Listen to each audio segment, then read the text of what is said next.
Buenas noches y bienvenidos a este cierre de Wall Street. Hoy el día va de llamadas, las que se hacen y las que no.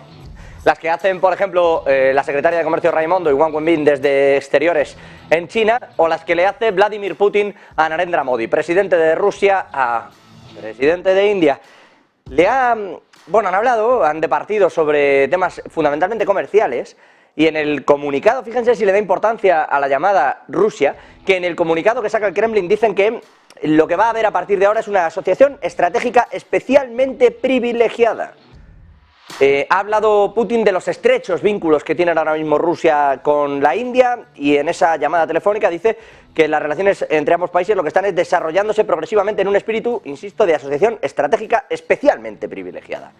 Dice que llevarán a cabo proyectos energéticos a gran escala y que ampliarán las infraestructuras de transporte y logística, en una línea en la que vienen ya trabajando, sobre todo energéticamente. Incluso India está pagando en rublos o en yuanes plantas de energía que está fabricándole Rusia.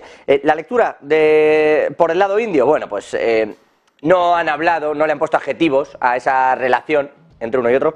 Es verdad que han dicho que sí que han hablado y que lo han hecho dentro de ese entorno que quedó pendiente de la semana pasada, a raíz de la cumbre de los BRICS, y que tienen efectivamente una buena relación comercial, pero no ha puesto unos adjetivos mucho más allá. Es verdad, y por cierto, esto hay que añadirlo, que Vladimir Putin incluso planea ir a la India en algún momento.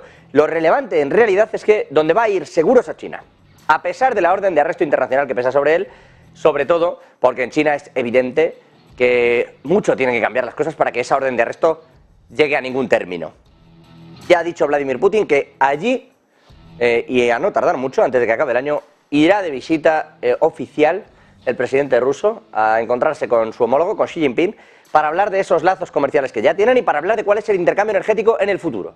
No lo que ya tienen pautado, sino en particular lo que va a salir a raíz de la puesta en marcha de esa parte de Siberia 2, en la que ya saben que Rusia se está volcando especialmente para elevar la capacidad de extracción y suministro energético con la que actualmente cuenta el país, que ya es llamativa. China, por cierto, que sigue enganchada, como les digo, entre llamada y llamada con Estados Unidos y con Japón.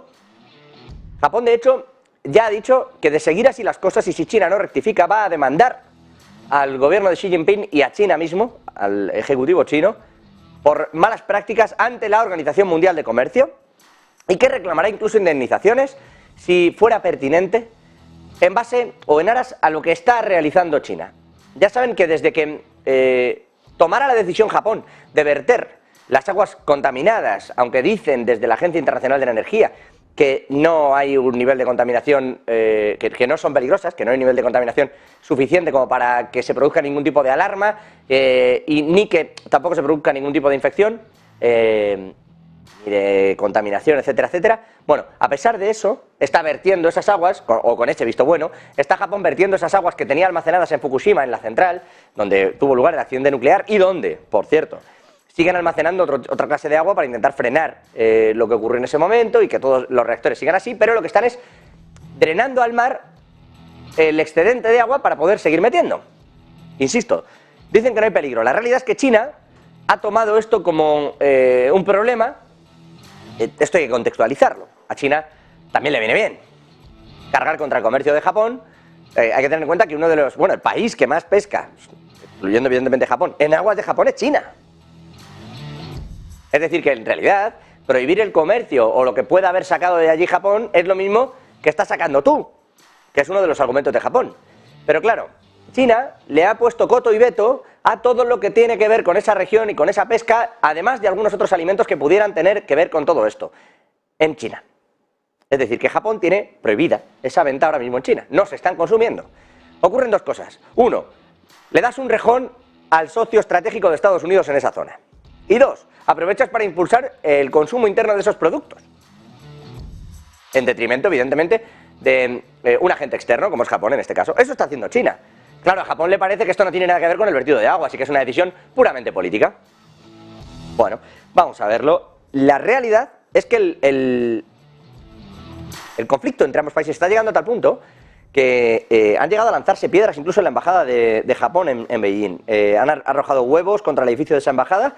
Ha habido protestas, dicen que improvisadas afuera de esa embajada, y han recibido varias llamadas, dice, incluso cestas anónimas con crisantemos, como si hubieran fallecido, dándoles las condolencias a la Embajada de Japón.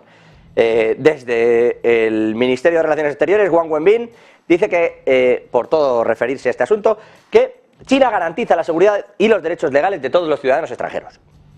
Esta ha sido la única referencia a estos incidentes contra lo que tiene que ver con Japón y que se están produciendo dentro de China, al calor de este tipo, insisto, de movimientos en el que China está reforzando sus productos y en el que Japón lo que amenaza es con llevarle ante la Organización Mundial del Comercio. Y esto está elevando, está cogiendo demasiado tono, demasiado calor dentro de las propias fronteras de China, donde estamos viendo este tipo de conflictos. De momento le quita hierro Wang Wenbin a este asunto, como se lo ha quitado también al hecho de que Gina Raimondo, la secretaria de Comercio de Estados Unidos, haya dicho que el problema no es que Estados Unidos o Joe Biden tengan una política contraria a los intereses de China, que es que son las propias empresas las que no tienen intereses, ha dicho, por invertir allí. Bueno, palabras gruesas, sobre todo si tenemos en cuenta que el movimiento que ha hecho China para intentar contrarrestar ese ha sido el contrario, que es reunirse, entre otros muchos, con los mandatarios de Microsoft, de Tesla, etcétera, etcétera. Es decir, ha ido justo en los meses previos intentando contrarrestar lo que claramente veía que iba a ser una afirmación del gobierno, que a pesar de todas esas reuniones no ha sido óbice para que el gobierno de Estados Unidos dijera no, si son las empresas. Hombre, no parece. Las empresas podrán estar deslocalizando algunas cuestiones. Apple, Tesla o Microsoft especialmente. Microsoft, si lo prefiere.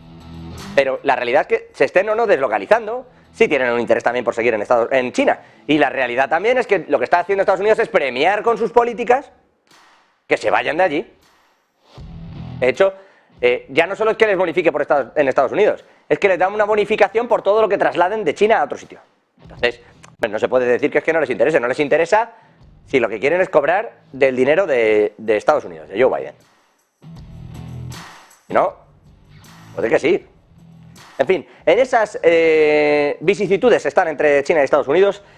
Aquí en Europa, les hablaba al principio de Rusia, en ese entorno de la guerra de Rusia y Ucrania, pronunció el Papa un discurso en el que, sin seguramente, como ya han dicho, porque se han disculpado, ánimo de ofender en exceso, ni de ningún tipo, habló de que Rusia debía de recuperar ciertos valores, de que había tenido siempre la gran Rusia, dijo, y que en ese entorno, bueno, pues se buscara la paz. Y habló y abogó por la paz en Ucrania, como viene haciendo el Vaticano desde el inicio del conflicto. El problema es que este término de la gran Rusia sentó fatal en el Ejecutivo de Ucrania y, claro, han cargado contra el Papa, bueno, pues por todo esto que está ocurriendo allí. Que cómo se puede permitir, que es ensalzar los valores de un invasor, etcétera, etcétera. Ha llegado a tal punto el tema que se ha pronunciado en contra del papado la propia Iglesia Católica en Ucrania. Y ha tenido que salir el Vaticano en el día de hoy, a través de un comunicado, a decir que no se referían a nada de esto. Que también, con todos mis respetos, y entiendo que están los nervios a flor de piel, pero tener que explicar que el Vaticano está a favor de la paz y que no estás ensalzando una cuestión ni la otra, sino que estás intentando mediar en el conflicto y apelar a los valores internos de cada uno de los lados, bueno, pues en eso, a ese punto, ha tenido que llegar el papado en el día de hoy. Por cierto, desde Rusia, determinados comunicadores llamaron a Josep Borrell, al alto representante de Exteriores de la Unión Europea, engendro de Satanás. No sé si esto se puede decir o no. El caso es que hoy han salido a defenderse Borrell y Margarita Robles, la ministra de Defensa de España. ¿Por qué? Porque están reunidos los ministros de Defensa aquí en nuestro país. Recuerden que además tienen una cumbre este próximo 31 en Toledo. Claro, en esa recepción, Borrell y Margarita Robles les van a escuchar, aprovechan para defenderse de lo que les está cayendo desde Rusia. Of DC DEFIS, of a contribution agreement extending satellite center role as a service provider for the Copernicus, the network of our satellites at the service of our external and security actions. All in all, that's a good day. That's a good day for the satellite center. That's a good day for the defense and security of Europe. And I am very happy to share this event with my friend, Minister Robles, to which I pass the floor. Buenas tardes. Habla del Copérnico y le van a escuchar. Escuchen a Robles cómo va a entrar en esa defensa del propio Josep Borrell. En el marco de la Presidencia Europea, la celebración de esta reunión de ministros de defensa, que se va a celebrar en Toledo entre esta tarde y mañana, pero que hemos querido también tener una primera reunión en este centro de satélites, como decía el alto representante, es esencial y fundamental en unos momentos en los que estamos viendo que toda la tecnología y toda la información que nos proporciona este centro es fundamental para poder avanzar en muchos ámbitos, en el tema de la invasión de Ucrania, en la lucha contra el terrorismo, en la inmigración ilegal, etcétera. Pero lo primero que quisiera decir, y lo quiero decir con total contundencia, es nuestro apoyo y solidaridad al alto representante. No podemos aceptar las amenazas ni los insultos por parte de Rusia a nuestro alto representante. Cuando Rusia está insultando al alto representante de la Unión Europea, nos está insultando a todos los europeos. No son aceptables las amenazas.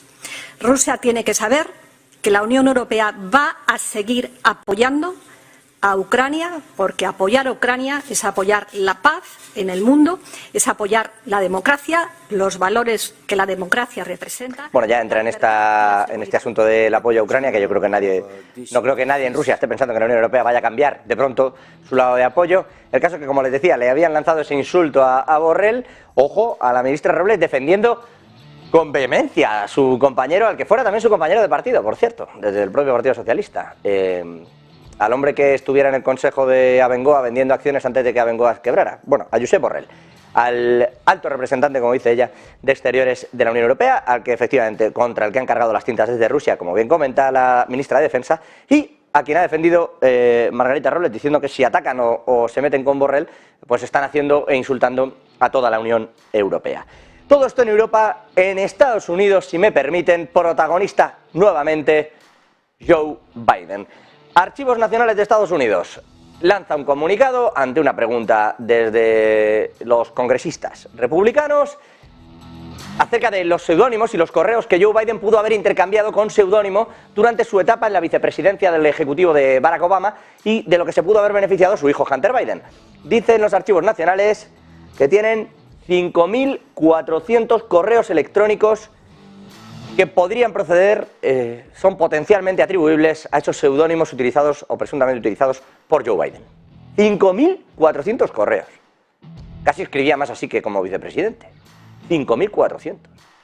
Claro, se entiende ahora que los congresistas del lado republicano estén buscando esos 10 millones de dólares, de dónde han salido y por qué se ha hecho fortuna desde la administración Biden, o desde la familia Biden, mejor dicho, en los tiempos en los que su hijo trabajaba para una energética ucraniana y por qué les han llegado pagos desde Bulgaria, Rumanía y parecen venir de China. Esta es la jugada, en esto está Estados Unidos. Un Estados Unidos que también es protagonista en el día de hoy en el apartado económico. Javier del Valle, muy buenas noches. Protagonista de Estados Unidos, bueno, por empleo, por datos de vivienda, datos por cierto dispares. Las vacantes de empleo van para un lado, caen, la vivienda sigue disparada, da igual los tipos de interés, no le importa ya a nadie nada allí en la construcción. Y la Reserva Federal, imagino, iba a decir con el rabillo de un ojo, pero imagino que con los dos ojos, mirando una cosa y la otra. Javi, datos de hoy, ¿qué sabemos de Estados Unidos? ¿Qué ha pasado allí? Powell no habrá podido echarse la siesta, José, porque estaría pendiente de todos los datos que han ido saliendo a lo largo de la tarde. Y como bien decías, datos de precio de vivienda exactamente en Estados Unidos, que si te parece arrancamos con eso, porque por cuarto mes consecutivo los precios de la vivienda vuelven a repuntar. Es un 0,3% el repunte que vemos en el precio de la vivienda por el House Price Index. Y si miramos los índices como pueden ser el Case-Shiller, que es otro índice que elabora el S&P Global, vemos repuntes hasta el 0,9%. Al final, todo esto lo que dice es que durante estos meses estamos viendo un repunte de nuevo en los precios de la vivienda, que de hecho venían corrigiendo durante todo 2022, y la gente se cuestiona que cómo es posible con unas hipotecas por encima del 7,5%, bueno, cercanas al 7,5% en Estados Unidos, y también con unas peticiones de hipotecas en mínimos, la gente ya no está demandando hipotecas, y también con unas ventas que han colapsado a niveles de 2010, apenas se llegan a los 4 millones de transacciones de compra y venta en el último mes. ¿Cómo puede ser que el precio todavía no haya ajustado? Y una de las razones, si bien mencionamos a los constructores de viviendas, Una de las razones puede explicarse por el lado de la oferta. Resulta que todavía no está entrando oferta al mercado, por eso no hay transacciones, porque no hay casas que vender y por eso el precio no está terminando de ajustar. Si lo pensamos desde una perspectiva y nos ponemos en la piel del comprador de vivienda, pensemos que posiblemente haya comprado la vivienda a unos tipos hipotecarios del 3, del 2, incluso hasta el 4%. Eso es lo que dicen los datos hipotecarios en Estados Unidos, que prácticamente la mayoría de dueños de casas tienen las hipotecas por debajo del 4, del 5%. Si miramos desde esa perspectiva, un inversor o un ciudadano que tiene la hipoteca al 3% y está viendo que en el mercado puede generar con letras del tesoro, por ejemplo, o con fondos monetarios, depositando su dinero únicamente ahí, o incluso con depósitos, ya que los bancos ya están empezando a pagar más interés, un 5, un 6%, pues entonces tiene un coste de financiación menor al coste de menor a la rentabilidad que puede obtener en mercado. Si decidiese vender la casa por miedo a una caída en los precios, lo que tendría que hacer es rehipotecarse para comprar otra vivienda a unos tipos que ya serían del 7%, por lo que esa operación no compensa y por eso no vemos esa oferta. ¿Qué debe pasar para que empecemos a ver una caída en los precios de la vivienda? Pues bien, que empiece a afectar a otras áreas de la vida a estas personas, pues otra serie de costes o incluso en su empleo, quedarse a lo mejor sin empleo, para que realmente tengan un impacto lo suficientemente importante como para plantearse vender su casa pese a perder esa hipoteca a mejores intereses. Javi, y si es al revés, o sea, lo digo porque siempre nos vamos como al final, ¿no? Es decir, ¿qué debe pasar? Que le pongan el pie todavía más en el cuello y entonces, sin empleo, se ve obligado a vender la casa. Claro, sí. Bueno. Pero ¿y si bajan los tipos? Es otra opción. Es otra opción. Aumentas el negocio. Lo que pasa es que a lo mejor la inflación se te vuelve a disparar. Eso es. Y para tipos, hoy hablando de hecho, José, estamos viendo un movimiento en el mercado de bonos muy importante. El 2 años cae por debajo del 5%, se baja hasta el 4,89% en el día de hoy, tras un movimiento en el que hemos conocido, como bien decías, las vacantes de empleo. Dato importante para la Reserva Federal. ¿Qué son las vacantes de empleo? Pues básicamente lo que miden es el número de ofertas que están lanzando las empresas para buscar empleados. Por así decirlo, sería la demanda de trabajadores. Ahora mismo, las vacantes de empleo en el día de hoy que hemos conocido han bajado hasta los 8,82 millones, pero venían de por encima de 9 millones, de 9,16 millones, que de hecho se ha revisado también a la baja el dato del mes anterior. Esto no es ninguna novedad, ya saben que aquí en Negocios Televisión miramos siempre la revisión del dato porque desde 2023, por curioso que sea, a lo mejor es una coincidencia o a lo mejor no, pero todos los datos se están revisando a la baja posteriormente al mes siguiente. Pero bueno, no es nada nuevo, los JOLTS también se revisan a la baja el mes pasado, pero lo que demuestra, sobre todo lo que llama la atención es este dato de este mes, 8,82 millones, muy por debajo de lo esperado, una caída muy significativa que se va a niveles de 2021.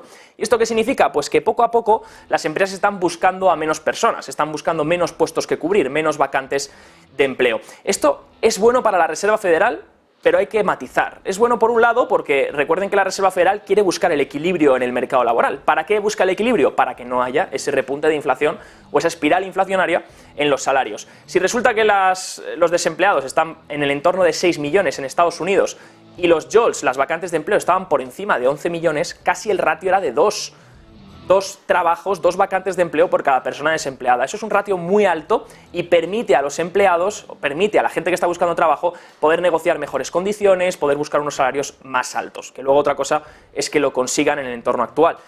Pero ahora que estamos viendo esa bajada en las vacantes de empleo hasta 8 millones, ese equilibrio entre demanda y oferta poco a poco va equilibrándose y eso evita posibles presiones inflacionarias por la parte de los salarios para la Fed, lo que ha tranquilizado un poco al mercado y por eso hemos visto este movimiento en los intereses, descontando que la Fed posiblemente ya pare de subir tipos, y este movimiento también de la renta variable, aunque aquí hay un matiz.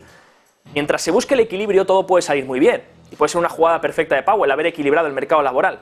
Pero el problema es que te pases de rosca. Y el problema es que no se equilibre en el entorno en el que debe equilibrarse y sigan cayendo las vacantes de empleo y entonces ahí ya pueda ser incluso peligroso para todo el mercado laboral estadounidense. O al revés, quiero decir, que te pases y debieras haber subido más los tipos, no lo hagas suficiente. Y rebote. Eso es, y entonces lo veas al revés. Podría pasar, que también, perfectamente. Y de hecho, esa es justo la duda que tiene la Reserva Federal sobre la mesa de cara, en particular, a una decisión de septiembre que es muy importante por eso.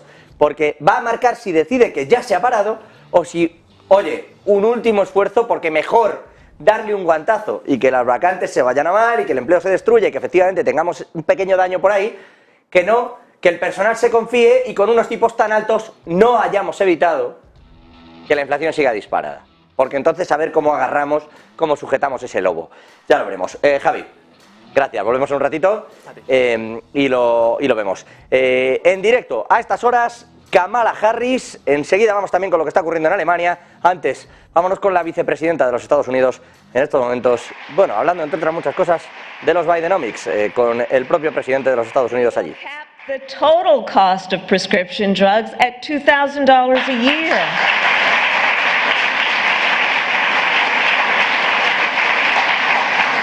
And we have made vaccines free of charge, which will save seniors hundreds of dollars every year. Yes. Los aplausos son de dinerito que está volando desde las arcas de los Estados Unidos. Van a bajar las vacunas, ahí la tienen. Va a bajar, muchísimas cosas van a bajar. Cientos de dólares se van a ahorrar las familias, aplauso tras aplauso. Ojo, en especial con temas de medicamentos para la diabetes, transfusiones de sangre. Ojo, porque lo va a dar todo Joe Biden para que el Medicare de Barack Obama se quede en algo minúsculo. Seguimos con Kamala Harris.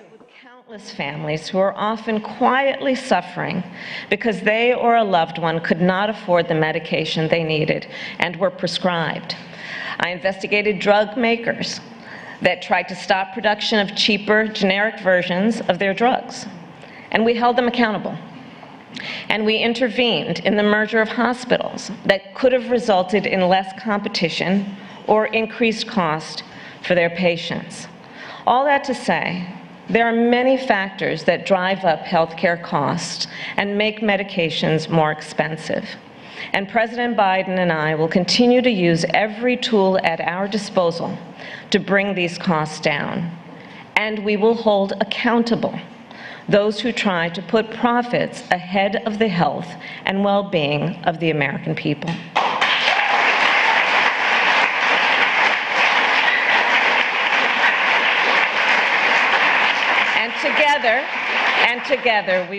Vamos a ir con ese together. De momento anunciando esas nuevas ayudas que vienen hablando en realidad de potenciar ese Medicare desde hace tiempo, pero no solo está anunciando esto, ojo, porque Kamala Harris viene hoy aquí a presentar las negociaciones que están llevando a cabo con distintas farmacéuticas para que bajen el precio de los medicamentos.